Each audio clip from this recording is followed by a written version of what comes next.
Welcome, everyone, to Menttium Matters Podcast, where we talk about leadership, life, and the transformative power of mentoring. I am Megan Cummings-Krueger, and today we're going to be focused on the power that comes by combining intentionality with clarity of values, both in mentoring and, of course, in life. My guest today is Toya Werkheiser, who currently serves as a Global Marketing Operations Director at Cigna. Growing up in healthcare industry, Toya has earned positions of increasing responsibilities and navigated pivots to drive business outcomes with roles in revenue cycle management, compliance, strategy and planning, and marketing operations. Toya earned her BS in biology from Central State University and her master's in human resources with a concentration in conflict management from Lipscomb University. Committed to lifelong learning, she also holds certificates in healthcare compliance, change management, and Agile Scrum Master. Toya and her husband have 4 children, and they reside in Nashville, Tennessee. And as you'll hear during our conversation, she also maximized her learnings through the Menttium program, first as a mentee and now as a mentor. Welcome, Toya. Hello, and thank you for having me. I appreciate it, Megan. I'm excited for today. Absolutely, I am as well. So I would like to start out by asking you about when you first joined the Menttium community as a mentee. I know that you created a really strong partnership with your mentor, Artie, and really realized a great deal of growth. So can you share how the program impacted you and why you believe that you were able to make the most of the opportunity? Yeah, this is it's actually a perfect starting question because it takes me to the start of my relationship with Artie in the intentionality of the match, Menttium's matching process, right? So that was surely a driver of the impact of the program. When I think about that matching program and where I was in my life at the time, so the questions that you guys drove to, that's what got me to Artie, right? And so for me, I would have to say that making the most of our experience and the impact, really, it was the lean into how with Artie and his coaching, but also the approach, right? We were intentional about the experience. I came in, I kept the air was light, but the questions were deep, if that makes sense, right? And Artie's great with this. He's great with it. And I'll have to say of Artie and his style, he's a coach's coach, right? I mean, yes, he was a gymnast in his life, but he's a coach's coach. And it's rarely a no or you need to do this. It's more guiding questions and inquiries and stories that help you to arrive at a solution that would be relevant and right for you. So, if I had to think about it in short, it's always intentionality, right? And doing the planning, right? Coming into your mentoring meetings prepared, you have topics. Often we would share those in advance. And you can't learn if you're not open enough and vulnerable enough to say, this isn't a place where I have strength or I don't know what to do. So you have to be open and vulnerable and willing to talk through that and just ask the hard questions if that's what's going to get you there. So it was good experience for us. And I certainly can say I lean on Artie's practices as I'm mentoring others. So great place to start. Great place to start. It is absolutely a great place to start. And we've heard before in the Menttium community, you and Artie talk about it. And it's such a wonderful example of what comes. And again, as you say, with that intentionality, beginning with that intention to prioritize yourself in very hard times and distracting times, to be able to make sure you are making the most of an opportunity for your own development. I think you're such a good voice for that. So I do recall in your interview, your Menttium interview, you spoke about your passion for building people and building teams. And you've said that over the course of your career, it hasn't been about building operations, it's been about building the people. So can you explain a little more about what you mean by that? Yeah, of course. This is a good one. So much of today, oh gosh, this is great. So where we are in the world today, what do we think about? People need to be validated, validation, right? People need to know why they're in the place they're in. So when you think about our role as leaders, whether it's in title or in our daily function or otherwise, we're empowered and trusted to deliver outcomes for the business. And we get that done by building up people and building up teams. So when you think about how we do that, there's a consideration for what is it that this team, this person needs to optimize their performance, right? So you're building into strengths and building people up to optimize success. That's the way I think about it. And as people, I mentioned there's a need for us to understand, how is it that we can be useful? What is my purpose in this space? So if you take the step back as a leader and you consider, look for where there are gaps, look for where the strengths are on your team, and invest in and empower people and your team, therefore, in a way that they know they're contributing and they're in purpose, that's going to drive your results. So the end product may be that you built some function, whether it's operations or sales or marketing, whatever it is, but ultimately to get there, there's a build that has to happen in the people and in the team. So for me, it's important not only that I kind of like people, so it happens to work out, right? So it's good. It works out. And go ahead. One other thing I'll add, and it comes up all the time. I actually was reading something this morning and it came up again, that Maya Angelou quote. I've learned that people will forget what you say. People will forget what you did, but people will never forget how you make them feel. You make your team feel like rock stars because you're leaning into their strengths, they're leaning into their strengths, and your outcomes will be better. Well, first off, after my 13 years of doing mentoring work, you called upon my absolute all-time favorite quote. That Maya Angelou quote captures the essence of mentoring. So completely agree there. And then also, as I was listening to you, the thought occurred to me that it seems like for a lot of different reasons and a lot of different challenges that we've been dealing with, that the role of empathy is being recognized as not just a personal strength, but also a business strength, understanding and caring, understanding what the other person needs. I heard a lot of that in what you were talking about. Yeah, it's definitely there. I think about where we are in the world today. I'm in my living room, right? Or the sitting room. And this is where business happens now. We're all in this world and driving results for Fortune 500 companies out of our homes. And for a period there, we also had our kids and we're juggling that. If you can't be empathetic to where your team is in today's world, then you're not going to be successful, right? People have to feel like you're invested in them for them to invest in you and invest in the company. And I'll have to say, like, you turn on your news feed and what do you see?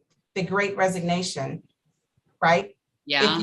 If you're not empathetic and you're not figuring out how to work with your people and relate to people, be empathetic, you're not going to be able to be successful in today's world. We have to be able to do that. So no, it's a good point to bring up, Megan, for sure. Meanwhile, we don't have pets, but you'll have kids running around and cats coming across. And what do you do with that, right? So you have to figure out how to work through it. Yeah. Everyone really has been humanized. My favorite line is when people talk about cattails going by the screen. I think that's the immediate, humanization of our daily realities. So yeah, absolutely. So happily for us, as I mentioned at the beginning of this discussion, you returned to mentor with Menttium.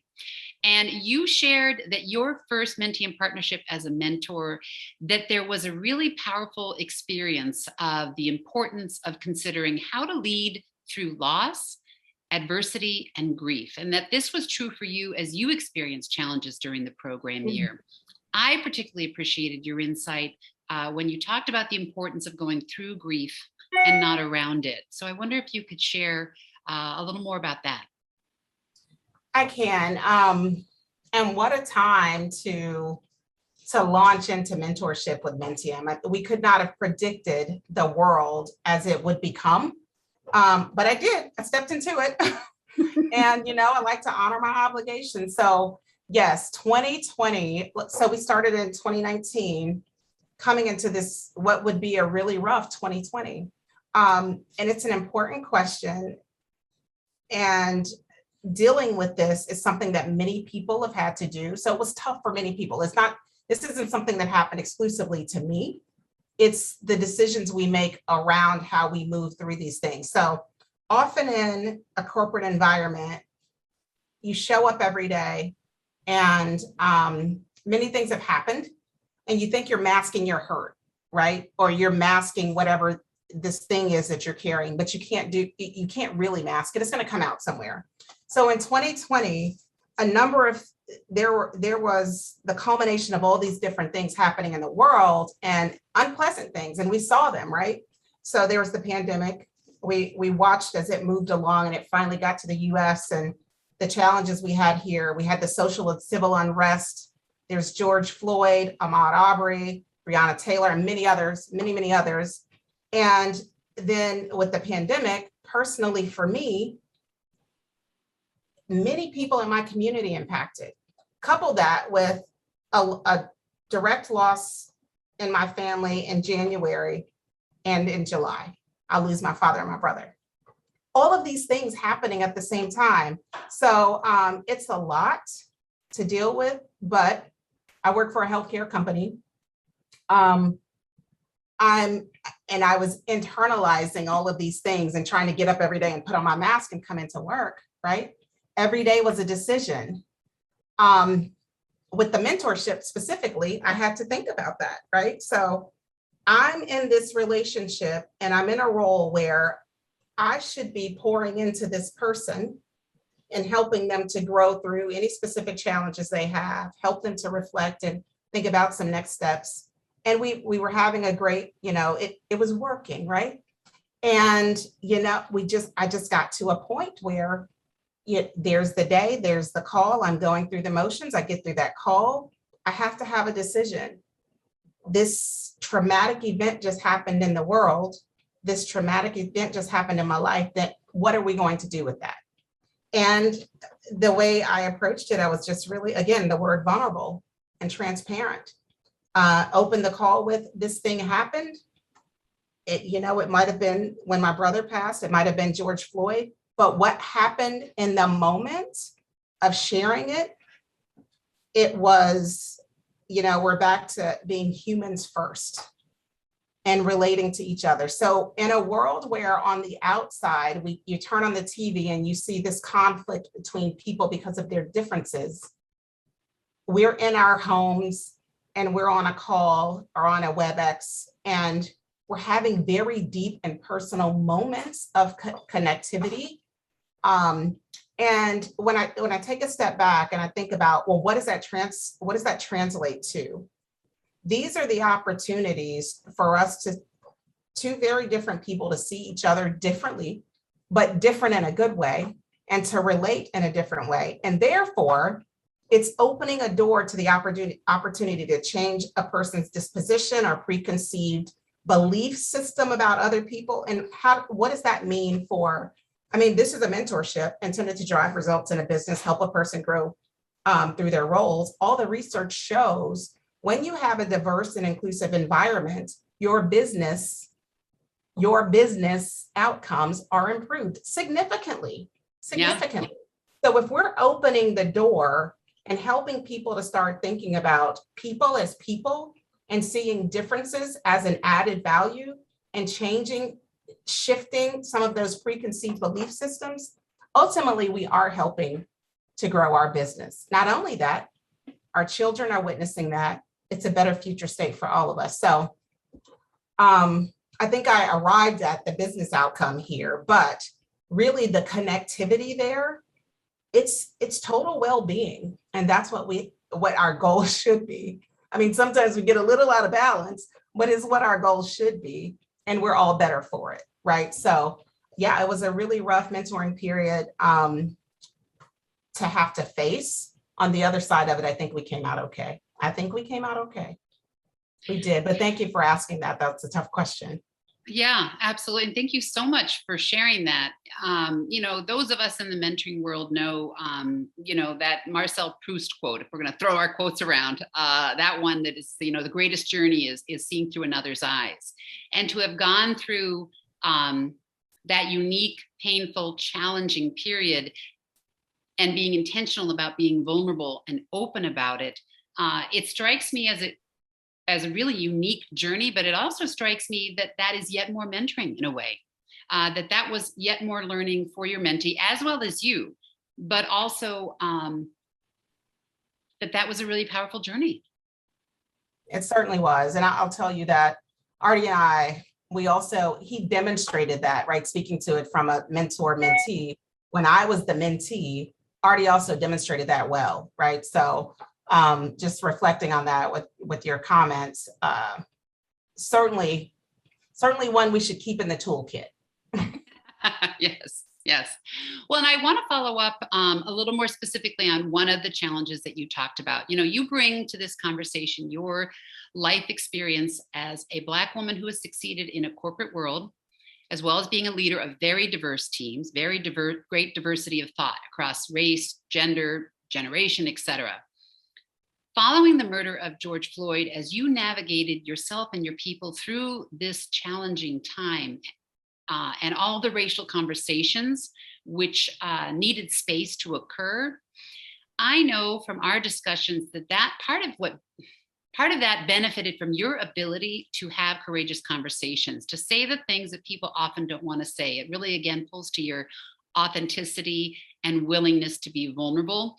And I think that's something that many people listening to this would really appreciate hearing. What stories or what tips can you share for so many of us who are challenged in engaging in those courageous conversations? Wow. Okay. That's a good one. So one thing, yes, you're correct. I am a Black woman. I'm an African-American woman. I've been that every day of my life. So I definitely know what that experience is. When I think about courageous conversations and being willing to have those in corporate America, I don't know. I mean, that's generous of you to say I've been successful. I am on a journey to be the best Toya I can be every day. I can say that. And a part of that, I definitely have to credit to following what I will call is some natural instinct for when is it appropriate to drive conversation around a topic and the right way to do that, right? So specific to race, there are places where I had to be really intentional. I mean, I can, off the top of my head, I can think about 5 very distinct interactions that required the stepping away. And this gets to like approach, right? And some strategy for navigating, stepping away from that situation rather than responding in the moment. And, you want to apply the seek first to understand and these tenets, you want to do that. So you step away and you think about it, you play it out and you say, all right, let's give some consideration to what this could have been or what this could be. Is it just ignorance in the way that you absolutely had no idea? And in general, my approach has been this. There's an offense, take the step back, give consideration, develop handful of talking points, schedule interaction with said person, one-on-one. It doesn't have to play out in front of people. When I have gone into those settings, I generally don't have, this was when we were in the workplace, in the building. It's not my laptop. It's not a notebook. It's not a phone. It's nothing, because I want it to be understood that this is a personal interaction at this point, right? And it's just, it's for me, when I've done this, it has just been, listen, there's a thing that happened, and I just want to be sure that we're in a good place. Here's how I perceived it, but it could be that you meant something totally different. So I just want us to talk about it. At the end of the day, we can be in better place, or we can agree to be cordial, but I just want us to have an opportunity to optimize our relationship here in the workplace. I've had great outcomes with that. And so, and in terms of approach, that's what's worked for me. People have different styles.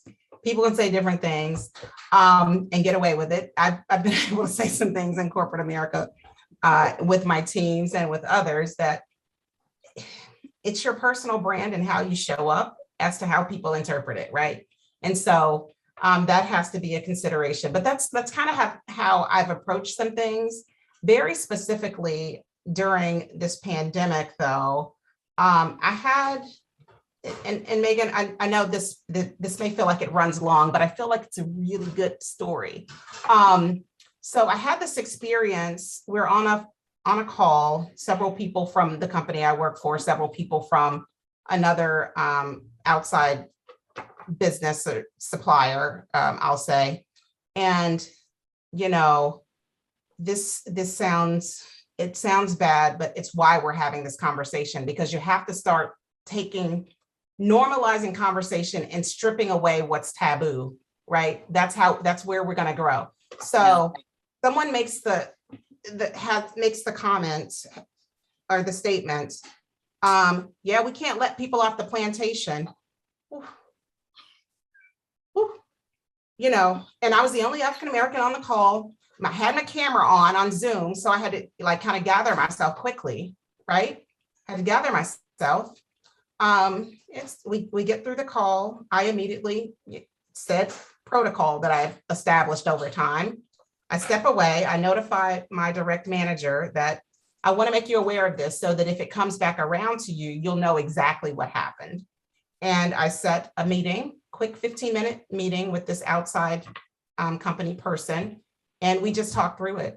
And she said, and the way I set it up is my mother, other women in the world who've been victims of domestic violence. If I say my hair is naturally curly, I have to beat my curls into submission to straighten it. That might be offensive to a person who's a victim of domestic violence. I've probably said that before, and it meant nothing, right? But in our world, we're really growing and evolving to be a bit more sensitive to a few things, right? And the intention is to raise awareness, right? And so it's an example specifically where I applied said protocol and with good results, right? She apologized and she said, I will never say that again. It's something that has been just incorporated into people's vocabularies for years and years, and we're in a different place in the world. And she said, I will never say it again. Yeah. So there's an example. There's an example. That's a heavy one. Sorry. I thank you so much for sharing that. And I was thinking it's so effective. First off, I love your own protocol. I feel like at times when it can get emotional, that maybe provides a little structure, for how you want to handle the situation. But that you do have that conversation, which has always been uncomfortable and needs to not be uncomfortable and needs to be held again and again. And the other piece that came to my mind was there's so much ignorance at so many levels.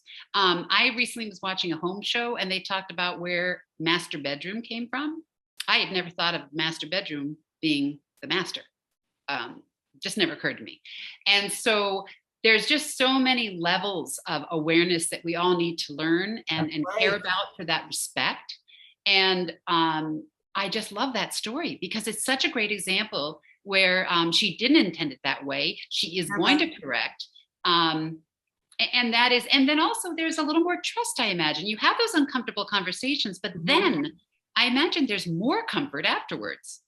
Mostly, not always. But I can tell you that there's only one instance, and I've had many of these conversations. There's only one instance where I felt like we could have had better outcomes, but we all have to arrive at that point on our own, right? I can't force the other person into this space of, you know what, I should consider it differently. We have to arrive there in our own time. And they'll have the right breakthrough moment, I hope, maybe not. And then they'll come over, right? But and we're not striving for, this is not utopia. We don't want to be perfect. We just need to be able to have some civil interaction. We don't have to agree on everything. We just need to be civil. That's it. That's it. That's but a lot of it also can come from that intentional having intentional conversations that just haven't been happening. And yeah, I agree. Can I share one other story? absolutely. Okay, so take this one and you can sit it where you feel like it belongs on the shelf, right? But I think this is another good one. And it was one where I was very emotional after Mr. George Floyd's death. You know, we as African Americans, other persons of color, I'm sure have similar experiences. Something happens in the world, it affects your community. You get up, you put on your mask. I mentioned the mask earlier. You put on your mask and you go into work, right? You try to go through the motions. This particular day, I had one of those interactions with someone. It wasn't anything racial. It wasn't anything pointed. It was just like not kind, not professional, inappropriate interaction. And it was on a day when I was barely holding my mask on, right? Like my mask had tears coming through it. So, because every time I thought about this gentleman who did not go home, I just was emotional. And so on that day, I thought about how many people were experiencing the same thing I was experiencing in that moment. And it was early in the morning, it was just at the start of my day. And I made the decision that at least in the space that I have to operate in with my peers who know me, and they know that I normalize conversation around things I'm passionate about, we need to address it differently. So I made the decision I sit in a marketing department, so I was intentional about this. I sent an email to my peers and to my boss, at the time, Senior Vice President of Brand. The title was Non-Christmas Card, because it was a picture of my family. So biracial couple, blended family. We're a rainbow, a perfect little beautiful rainbow, right? So I send it. And what I said to them in that email was that, I'm sending this. I want you to look at this. This is my family. These are the people I love. And every day, Rob and I think about, when we see these things on the news, we think about our children and what potentially, we're terrified at the thought of what potentially might befall them unjustly for no reason at all, right? And so I needed them to understand, and the spirit of what I communicated is, I'm not okay right now. And I had a rough call earlier. We have a long day ahead of us. I'm not okay. Many people like me are not okay. I'm struggling. And what I need from you is just to acknowledge that. And I'll get better. We'll all get better, but we'll get better faster if we can kind of get through that together. Right. And this is, in the senior leadership team that I was on, reporting into our manager, our senior VP there, 7 of us, the VP, I'm the only African-American. And I sent the note, and immediately I got phone calls and responses, but also what it did was open the dialogue across our marketing organization, because they then said, can I send this to my team? I want them to be considerate of this, and that people are struggling, so that when they have their interactions, they think about this going into them. It was a powerful moment. And I mean, I cried forever, of course, and I had to keep putting my mask back on. But it was an impactful moment, right? Because here was an opportunity. Like, I could have just said, I'm taking off the rest of the day. But instead, I said, we are a healthcare company. We need to be okay with total well-being for the people who work here, and considerate of that. And I chose to just put it out there. And it's not popular. I think it's becoming more popular to be that vulnerable, but it's not popular. It opened a lot of conversations. I think I wanted to share that story because here's the opportunity to drive broader impact, to drive the conversation further, give it some legs and some tentacles.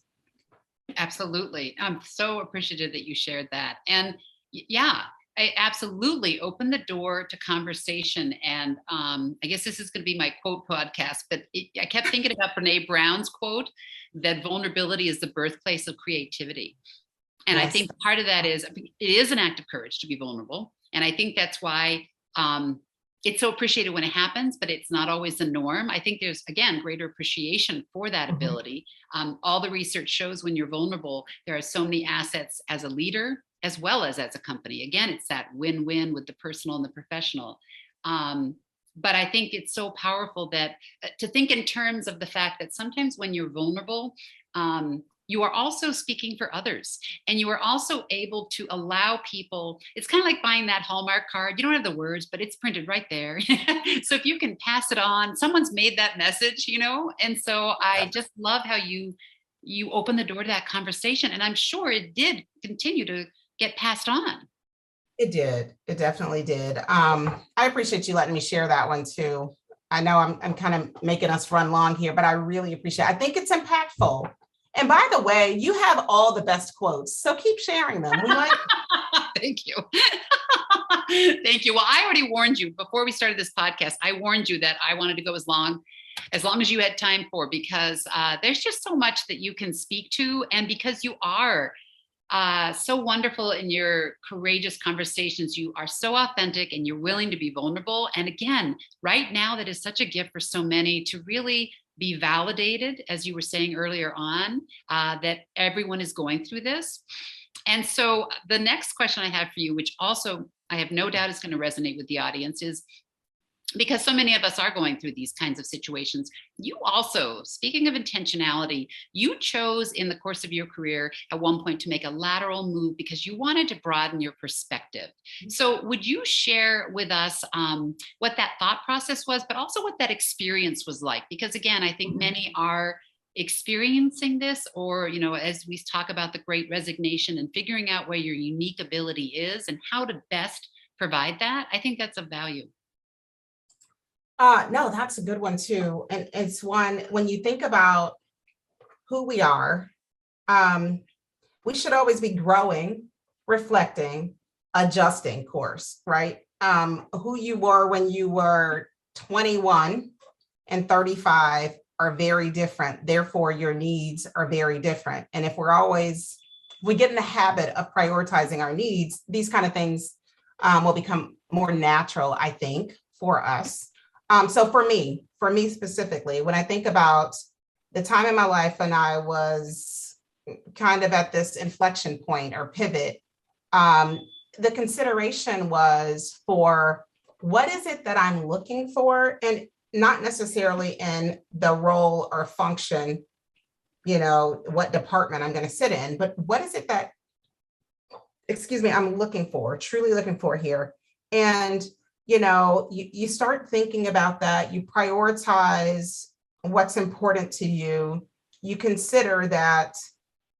I encourage, sit down and think about what could that career path be, because it could be many different things. Once upon a time, we all thought of it as linear and just the rungs on the ladder, but now it can be many, many things. So at the time, I had sat in a role that was in a healthcare vertical in the company that I worked for. And this is a huge company, highly matrix organization. Like, you literally could work there your entire life and never do the same or similar job necessarily, right? So I thought about what the different paths could be for me that would all still be fulfilling. And ultimately, I had started this round of networking, filling it out, having some exploratory informational interviews to see what's happening at different places in the company. While I was doing that, someone reached out that I had networked with previously, offered up the opportunity. And I was like, kind of feels like something I've done. It's a lot of the same category of work, but what's different? What are the boxes it checks for me? It extended my network. Naturally, it extended my network. It got me out of the vertical. And now I have this opportunity to think across the enterprise. The world we're in today, you should be an enterprise thinker, right? Across the enterprise. And it also allowed me to really tighten my focus around some of the capabilities. There were some things I had done for a while that it's kind of like, I want to come away from that a little bit. And I really want to focus in on this thing. And it'll allow that for me. But at the time, while I would like to say I knew it would do exactly this thing. It did. I can't say that I knew that, Megan. What I will say is that I'm in a position now where it didn't close off the prior path. That door was still open. But what it did do was create new pathways, and not just one, right? So the seat I'm in today, which is now there are a couple of steps I've taken from that role. The seat I'm in today, I have new pathways, multiple new pathways. And so the consideration for lateral, and you have to weigh these things out. The impetus for making a move is different for all of us based on prioritizing our needs at that time. But when you start thinking about the why you're working where you work, how your everyday of your work, in today's world, where you work, do I have to go into an office, or can I sit in my living room or in my kitchen or in the patio for that matter? And the salary or wages associated with that, you set that alongside with the phase of your life you're in. I would say consider the lateral move. That could open up so many other opportunities for you, things you probably have never even considered. So it worked for me. And it's also why I think we're starting to see, it started the great resignation, and now we keep hearing the reshuffle. I think we're reshuffling because people are realizing that. I'm looking at the world I'm in today, and I think that I would be happier if I was doing this thing. And so they're moving around, and some of that could be lateral, and it opens a lot of opportunities. That's the way I see it. Absolutely. Absolutely. And of course, when you're finding a better fit with your own unique abilities and interests, again, that also enhances the engagement. And so in the end, it can be a win-win, but it's just there's a lot of cumulative stress right now for everyone.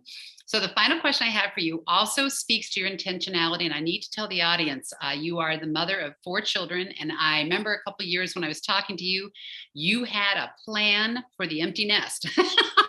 Now, it didn't factor in a global pandemic, it must be said. You did not plan for that. But I do want to take advantage of the fact how intentional you are being a mother of 4. I'm sure there's a story or a learning you could share everyone with. Certainly, you haven't had the youngsters that people have had during the pandemic, but what would you like to share to the parents today? And this is one, we're all in such different places. That I think what is most important, and I'm saying this to myself as I share, we have to give ourselves some grace, right? Mm-hmm. As parents, we're doing the best we can at that given moment in time with whatever's happening. And no one could have forecasted, predicted all of these things that would have piled up. When we look back, the fact that we came through it and we're mostly okay, that's probably a win. That's probably like a major win. But we have to give ourselves the grace while we're in this space to just say, well, so today I did the best I can. I did all that I could. I started at 6, it ended at 7. I ordered pizza instead of cooking. It's okay. They ate today. Everyone had food today, right?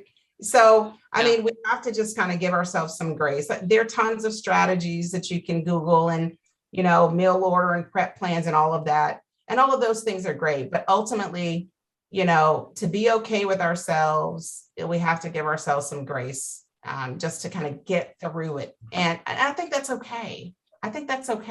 Our kids seeing our faces, our kids knowing that we're not, they realize the world we're in. They're very smart. Children pick up on so much.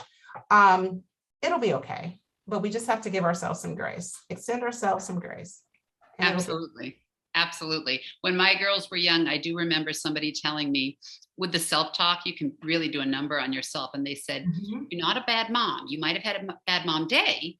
We'll give you that, but you're not a bad mom. It's amazing what a difference. Yeah. What giving grace, giving yourself a way to reframe it. Absolutely. All right. I want to end on the question I usually end on with all of my interviewees. And that is, I always love to hear, as you can tell, I love quotes, and I'd love to hear what is the most meaningful quote for you?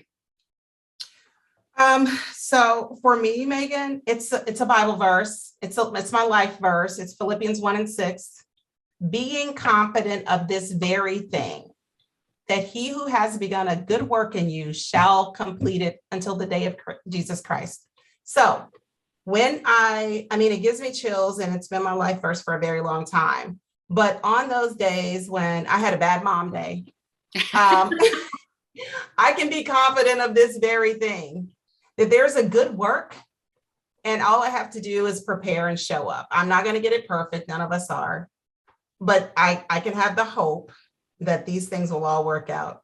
And it's on our little scratch board in the kitchen. Look, I'm at work and I'm saying the scratch board in the kitchen, but it's there. It's an important one for me, and it kind of carries me when those bad mom days show up, or whatever that challenge is. It kind of gets me through.